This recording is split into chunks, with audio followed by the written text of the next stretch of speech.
Residents in the southeast U.S. face more devastating severe weather. UNT men's basketball has punched their ticket to the big dance in Vegas. We have a live report coming up later. Broadcasting live from the University of North Texas, this is ntTV Nightly News.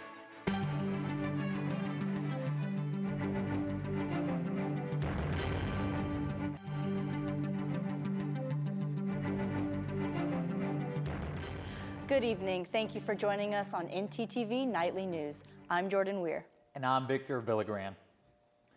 Another deadly school shooting today in Nashville, Tennessee, the 19th school shooting this year. 3 children between the ages of 8 and 9 and 3 faculty members were killed. It took place at a private Christian elementary school about 10 o'clock this morning. Police say the shooter was a 28-year-old woman who was a former student at the school.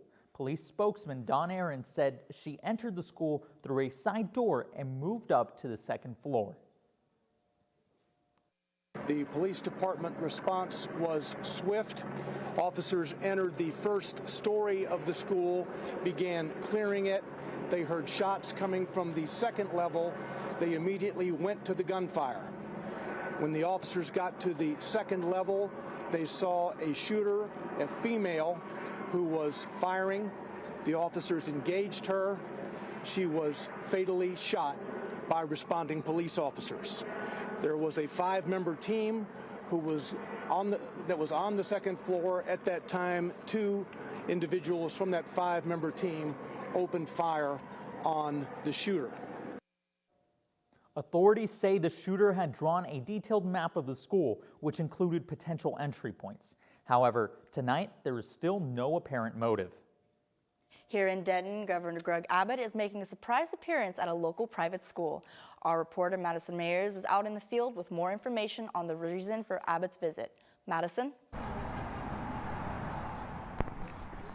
Thanks, guys. I'm here at Calvary Academy where Governor Greg Abbott has just arrived. Now, Abbott is here as a part of his Parent Empowerment Tour, which focuses on more funding for public education and higher pay for teachers. Now, tonight, Abbott will talk a little bit about a bill that went into the Senate this week that could essentially give eligible Texas students up to $8,000 a year from kindergarten to 12th grade to attend public school, charter school, or any school within their school district. That's all I have for now, but stay tuned for more live updates and information.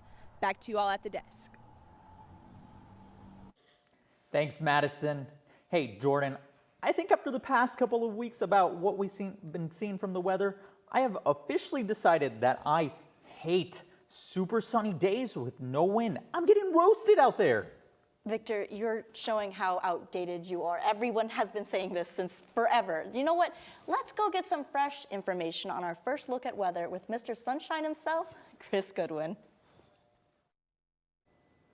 Thanks, Jordan. And don't worry, Victor, I've already set up a GoFundMe account to get you some sunscreen. So we have been looking at some pretty fickle weather here in Denton. This morning, it was definitely chilly, but we have since warmed up. We're looking at 67-degree temperatures with 7-mile-per-hour wind speeds. Tonight, conditions will be staying pretty clear. We're going to be dropping down in temperature just down to 59, nothing too major. And tomorrow, we're going to be raising up to at least 62 degrees. Still, again, no major changes. 15 miles per hour wind speeds and still sunny conditions. So, Victor, you might get a little bit of wind that you're wanting for. Stay tuned, and I'll give you your full weather later. Thanks, Chris. I'm looking forward to that sunscreen. In contrast, though, a fresh round of violent storms is battering the South. More than 20 million people are back under risk of severe storms from Houston to South Carolina. This round of storms comes after a rampage of dangerous weather smashed through the South this weekend, leaving over 24 people dead.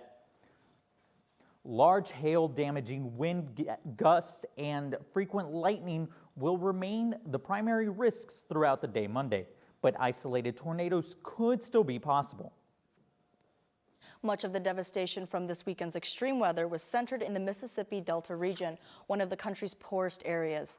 Search and rescue teams continued to work Sunday, digging through rubble left by the weekend tornadoes. At least 26 people died in a tornado that stayed grounded for over an hour in that region. The local officials are comparing the destruction to the deadly 2001 Tuscaloosa Birmingham tornado, as well as the 2005 Hurricane Katrina. As deadly weather continues to sweep across the country, one historical church in Mississippi was completely demolished by a storm. However, not all was lost. Reporter Keely Shields has the story.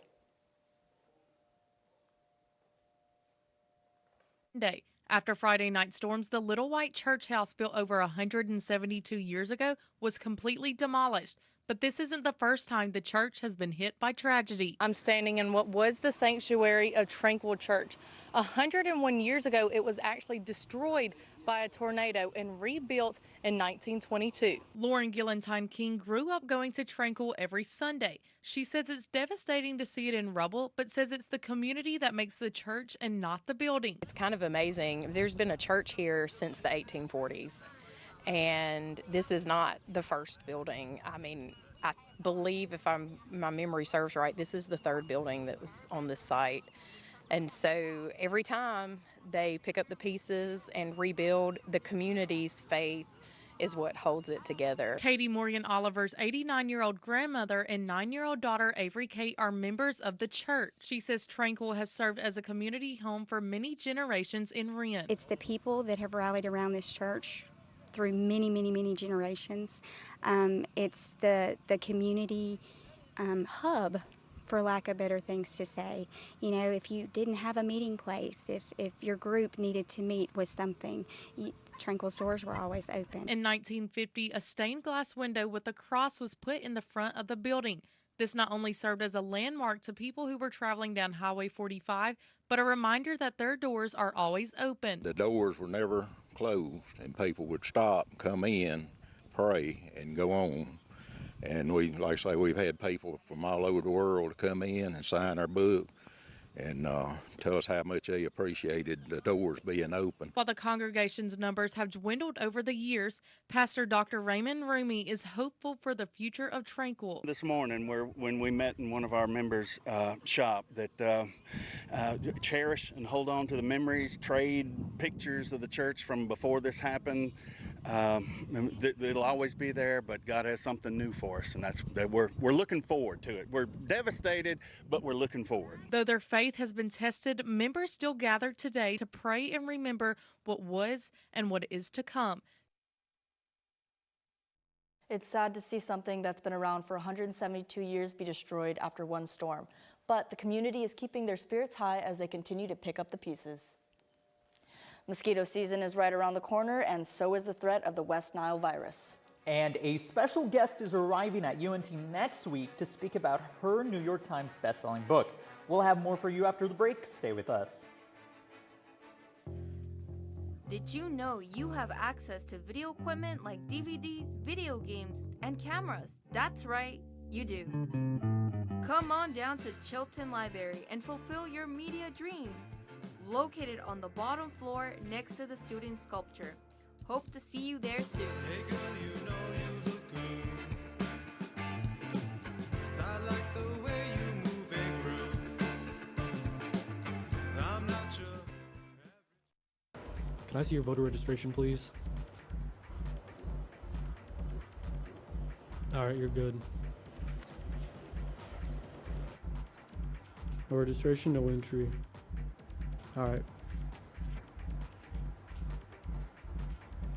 Let me see your voter registration card, please. I'm not registered to vote. No registration, no entry. Dude, my friends are already in there. No registration, no entry. What the? Join the club. Register to vote today.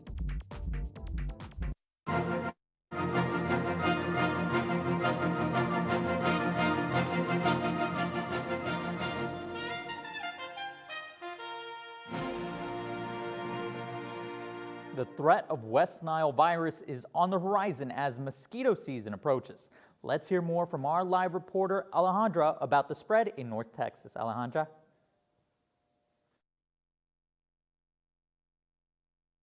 Pointed them up and then We are around the corner of wet weather here in North Texas, meaning higher risk of viruses. During these times, mosquitoes are at their highest, meaning more risk of viruses.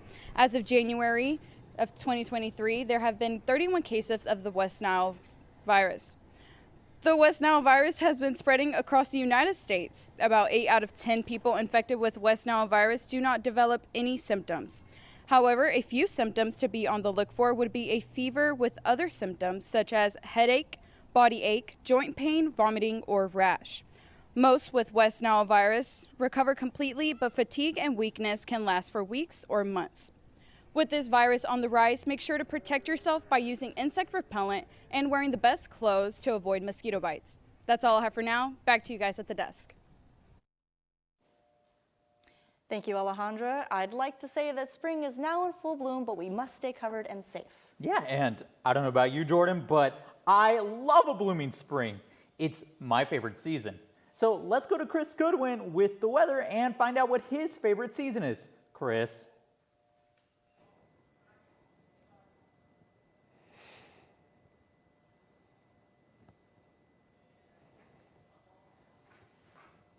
Thanks, Victor. Yeah, so my favorite season is fall. I'm more of a fall guy. I love the outfits, I love the weather, and I love the coffee. It just hits different then. But we are looking at pretty consistent trends throughout the locally, getting down to that spring weather that you so know and love, Victor. Looking over across the board, we're looking at 60s everywhere, except probably like in like the mid and high 60s. Over in the northeast, we're looking at Bowie, which is the lowest, which is going to be at 64. Over here to my left, McKinney's going to be at 68 degrees, and then Sulphur Springs 68 as well. So, you know, pretty consistent trends. Now, regionally, however, we got a couple of 70s, nothing too major. Austin, we got 76, Houston 73, Shreveport 74. Now, for your 7-day forecast, we're looking at a pretty good week all around. Other than maybe like Wednesday, we got mostly cloudy. Thursday, we got mostly cloudy as well. Wednesday, we're gonna have a high of 69 and a low of 56. Thursday, however, we're gonna have might have a little bit of rain with 21% chance of rain with a high of 73. Same thing for Friday with a 27% chance and a high of 83 actually. Saturday, we're gonna have sunny weather for the rest of the week.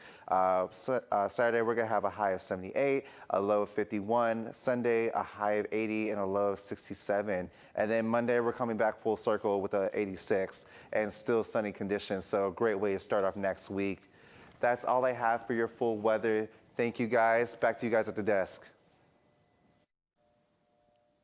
Thanks, Chris. It's that time of the year again. Spring break is back and in full swing. Do you have anything going on this year, Jordan? Yes, I do, but aren't we talking about any plans for tonight? Before you pack those big hats and bottles or sunscreen, our Tristan Van Beem has more on tonight's Seen and Heard.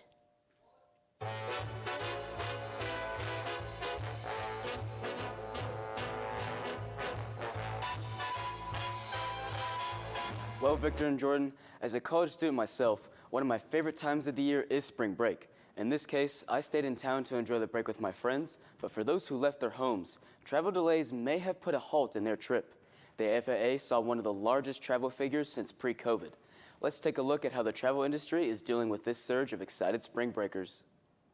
Spring break travel is soaring back to normal and renewing worry that your flight could be canceled. Meltdowns plagued the FAA in January, Southwest Airlines over the holidays, and industry-wide last summer. The air travel system is under great stress. The Federal Aviation Administration is already warning of a shortage of air traffic controllers that could cause increased delays at New York's 3 major airports this summer. There, a key air traffic control facility is at only 54% staffing. We're seeing it with delays, we're seeing it with cancellations, and that is leading some travelers to say, you know what, I would travel more if we could fix that air travel experience. The latest figures from travel site Hopper show many travelers are concerned about flight disruptions. 20% of Hopper's spring break travelers are buying extra trip protection. That's on top of rising airfare, up 4%, Hopper says, compared to 2019. They were quite pricey this time of year, I guess, due to spring break and due to what's going on in the economy. They go up one day, they go down the next day. Just be diligent, be on point, and when you see that good price you want,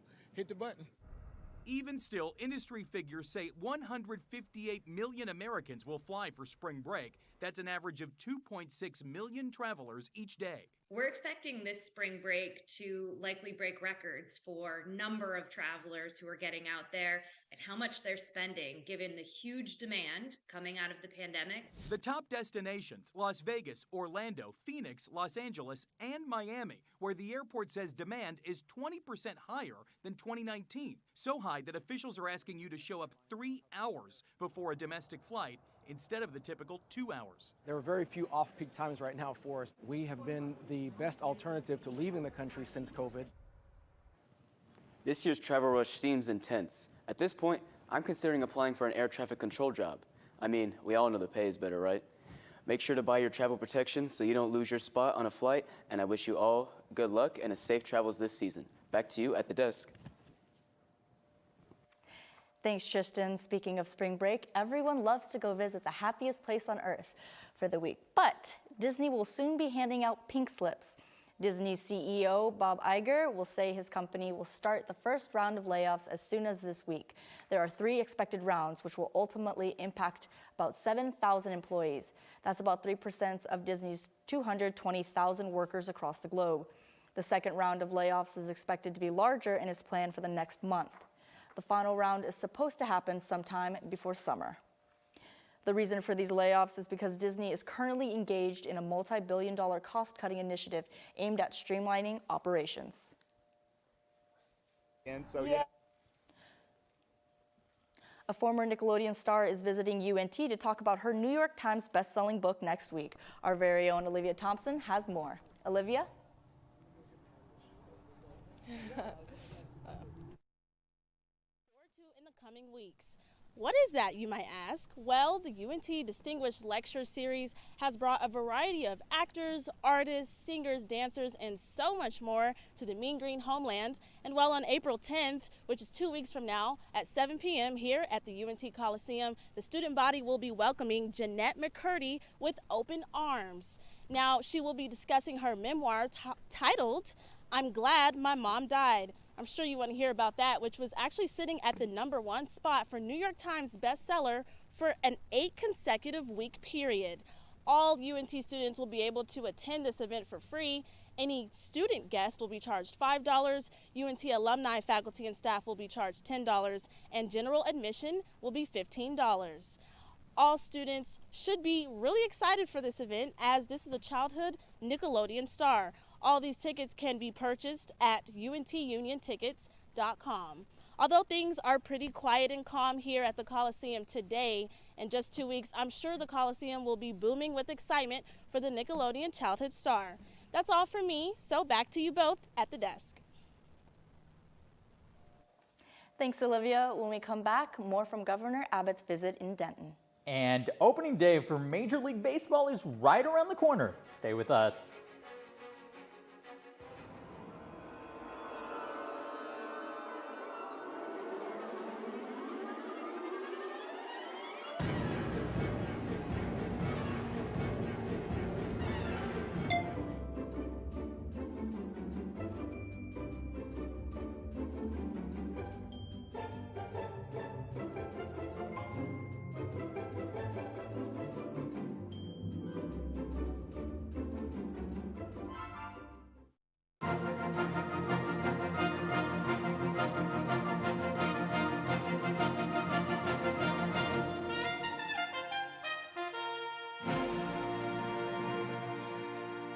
This survey has come at an interesting time, with a lot of these values being hot topics here in Texas. Abbott is here in North Texas right now to talk about his plans for more funding and teacher pay raises. Our reporter, Madison Mayers, is out live with more information. Madison? Thanks, guys. Now I'm here with retired Professor Dave Zinker. Dave, can you talk to me a little bit about why this event is so important for Texas educator and what it means for you today? Absolutely, Madison. Yeah, I appreciate the opportunity to speak. And what's going on here now is the opportunity for Texas students to have to ultimately have absolute school choice. What they've got now is a very, very good first step with education savings accounts. But ultimately, our goal is 100% funding following the child, so that parents are in charge of a child's education. And then what type of impact do you think that Senate Bill 8 would have if it passed for Texas children and educators and parents? Well, it's going to be the extraordinary first step. What Texas Education Bill does is provides additional funding both from parents and from the state and from others. The one flaw in Texas Bill 8 is that we leave dollars with public schools. Now, public schools we need public schools, but we need those dollars to follow the children, so that performing public schools would be permitted to thrive and prosper, and those that don't they'll go down the tubes, just like a gas station or a mechanic or somebody else that renders a service and does not render good services. All right, and Dave, is there anything else you'd like to add tonight? Well, I'd certainly like to plug my organization, which is TexasJournal.com. So I appreciate all of you guys having a quick look at that. I say again, TexasJournal.com. Thanks, Madison. Thanks, guys. That's all I have for now. Back to you all at the desk. Good. Thanks, Madison. With spring rolling in, Major League Baseball is gearing up for an amazing season. No team is looking forward to opening day more than the Texas Rangers. The Rangers made a couple of splash moves in the offseason, bringing in Hall of Famer manager Bruce Bochy and signing ace Jacob deGrom. They'll be squaring off against the Philadelphia Phillies on opening day, March 30th. This is the first game of their 3-game series to open up the year. Tickets for opening day are available on the MLB website with prices starting at $90. We love our UNT champs, but I have to say I am the #1 fan of somebody else. And I know exactly who you're talking about. The #1 sports reporter in the whole world, Amanda Milan. Tell us what's going on with sports, Amanda. Thanks, guys. College basketball playoffs are in full swing and welcoming some new faces to Denton, coming up after the break.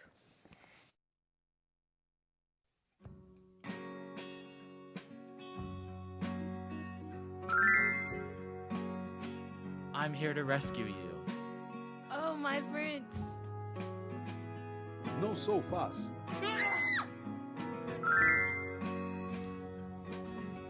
This story's going to be awesome.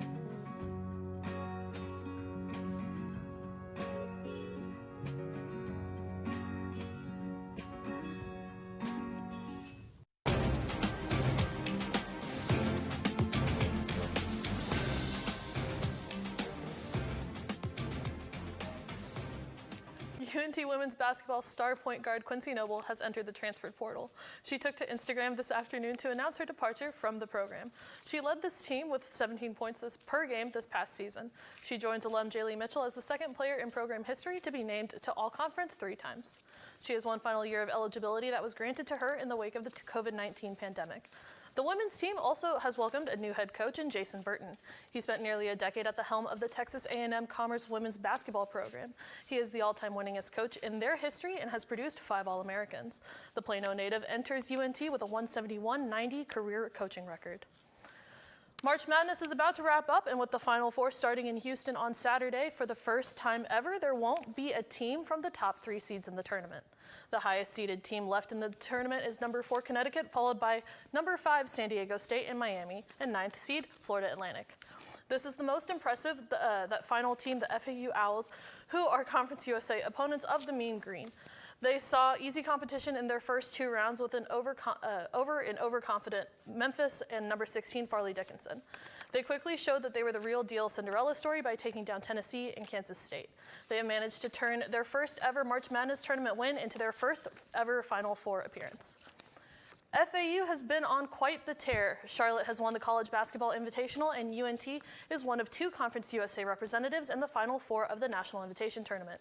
The Mean Green are preparing for their Final Four matchup against Wisconsin tomorrow, and joining me is Sean Smith, who is with the Mean Green men's team in Las Vegas. Sean, how are you? Well, Amanda, I'm doing great. It's always a pleasure to talk to the MVP yourself. Thanks. What's the atmosphere like in Vegas, and how's the team looking in preparation for tomorrow? Well, the team's feeling great. We got out of practice just a little bit ago. It was pretty light at this point in the season. The guys know what they need to do. Everybody's locked in. There's a lot going on in Vegas, but we're here to do a job. Conference USA is heavily represented in this tournament, and if UAB and UNT both make the finals, what does that mean moving forward? Well, moving forward, unfortunately for Conference USA, us, FAU, and Charlotte that you mentioned earlier will not be with Conference USA next season. We're moving to the American. But it is good exposure for them now. And in the terms of the overall college basketball landscape, we're seeing a shift away from the typical blue blood schools. The smaller conferences are getting a chance to show what they got in March. And I think that's good for the sport of basketball. Great. Sean, thank you so much for your time. And guys, back to the desk with y'all. If you happen to be a fan of cute bear cubs, we have a wonderful update from the Smithsonian Zoo. 2 male Andean bears have made their debut at the zoo as the 4th litter of Andean bear cubs born there since 2010. These cute cubs were born to proud parents Brienne and Keto. Zoo growers were able to observe the mother and cubs through a live webcam for the past few months and can now see them in person in their outdoor enclosure. Oh my goodness. Okay, they were cute, but I think I still prefer cats and dogs, normal animals. No, I would love a good big bear hug, honestly. Can't you imagine it? Okay, well, you enjoy getting hugged by a bear, and thank you for watching ntTV Nightly News. Join us again tomorrow at noon and tomorrow evening at 6 here at North Texas Television.